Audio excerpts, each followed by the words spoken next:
What's up, guys? Dom here with the DR channel. Welcome back. Today I wanted to make a new video of the 2023 Civic Type R that's coming out July 20th. It's the 6th iteration. I'm pretty excited about it. I like the way it looks. It's just my opinion. Last Civic Type R had its new turbocharged, new chassis design, and controversial wing.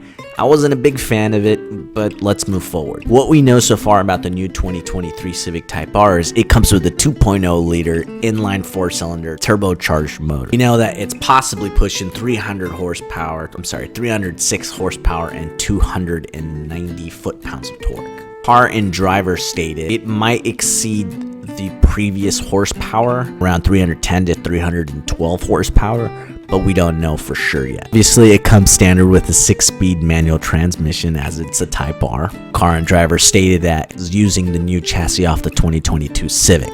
My opinions, and don't hate me, the last generation Civic Type R was not my favorite. I think it had too much boy racer going for it. Huge wing, aggressive styling. I don't know. It just wasn't for me. I also didn't like the crazy price tag they had on them and the markups from the dealership. If you're going to spend over $40,000 on a Civic, you might as well have gotten the STI.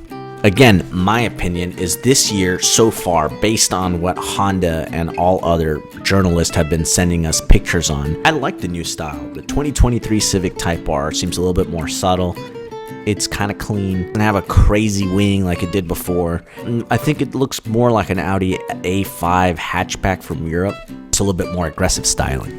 I also don't know how I feel about the new 20-inch wheels. I think they could have gone with 18s or 19s. Personally, I think 20s are a little too heavy or too big. I don't know. Again, controversial. They're the engineers.